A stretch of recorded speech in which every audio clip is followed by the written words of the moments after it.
Кешәрі қадірлі телекөрермендер, Маңғыстау телеарнасының тікелей эфирінде көзбе-көз хабары. Бүгінгі біздің қозғайтын тақырыбымыз қоғамдық тәртіп бақылауда. Ал студиямыздың бүгінгі қонағы Амангелді Қалмұратов, Маңғыстау облыстық полиция департаменті бастығының бірінші орынбасары және полиция полковнигі. Студиямызға қош келдіңіз. Кеш жарық. Бүгінгі енді қозғап отырған тақырыбымыз қоғамдық тәртіп бақылауда деп алып отырмыз. Неше күннен бері облыста қоғамдық тәртіп профилактикалық іс-шарасы өтіп жатыр. Жолда қабылдау акциясы өтіп жатқанын да біліп отырмыз. Бұқаралық ақпарат құралдарында, әлеуметтік желілерде жазылып айтылып жатыр. Осыдан әңгімемізді бастасақ, жалпы қанша құқық бұзушылықтар анықталды осы жөнінде? Саламатсыздар ма жерлестер? Қазір ішкі істер министрінің тапсырмасына сай жоспарлы құқықтық тәртіп жедел профилактикасы іс-шарасы өткізіліп жатыр. Бұл бойынша полиция департаменті бастығының 570-ші бұйрығы жасақталды. Осы бұйрық бойынша бүткіл өңірімізде, яғни Маңғыстау облысында құқықтық тәртіп жедел профилактикасы іс-шарасы өтіп жатыр. Бұл шара негізінде профилактикалық жұмыстар жүргізу, яғни қылмыстың алдын алу, құқық бұзушылықтарды анықтау, сосын жалпы тұрғындар арасында түсіндірме жұмыстар жүргізу болып табылады. Қазіргі таңда 25 мен 27 аралығында өтеді. Бүгін яғни 3-ші күн өтіп жатыр. Бұл шараға облысымыз бойынша 815 қызметкер жұмылдырылып отыр. Атап айтсақ, енді жергілікті полиция қызметкерлері, криминалдық полиция және ұлттық ұлан әскери қызметкерлері. Ұлттық ұлан әскери қызметкерлерінен қанша сарбаз жұмылдырылды бұл іске? 326 сарбаз жұмылдырылып отыр.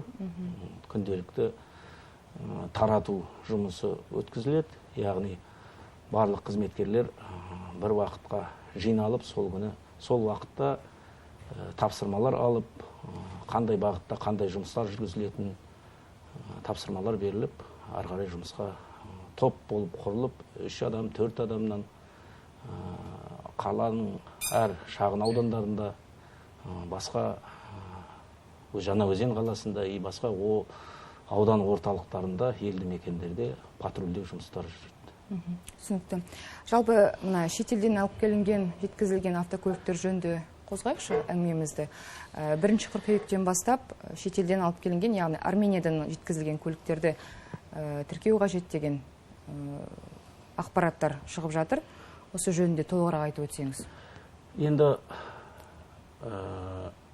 20-шы жылдың, яғни осы ағымдағы жылдың 20 мамырда Қазақстан Республикасы үкіметі Армения Республикасында тіркелген жекеленген көлік құралдарын Қазақстан Республикасына әкелудің Қазақстан Республикасының азаматтарының пайдалануының кейбір мәселелері туралы қаулы қабылдады.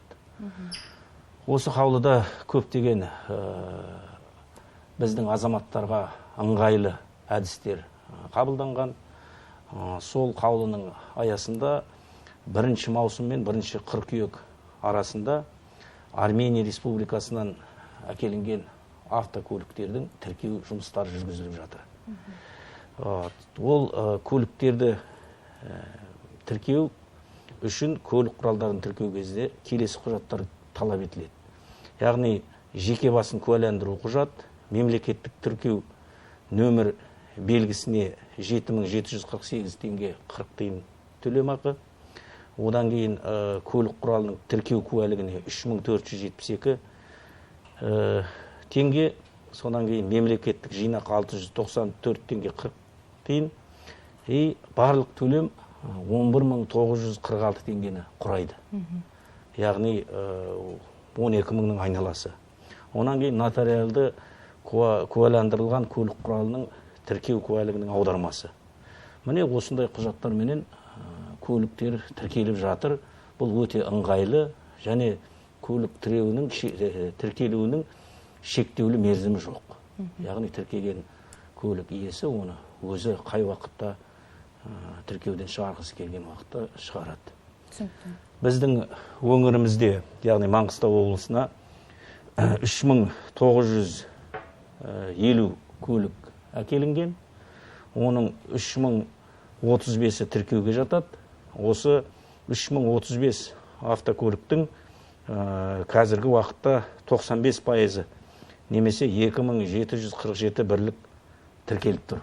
Яғни кейбір көлік иелері дұрыс түсінбей, немесе жеткілікті көздері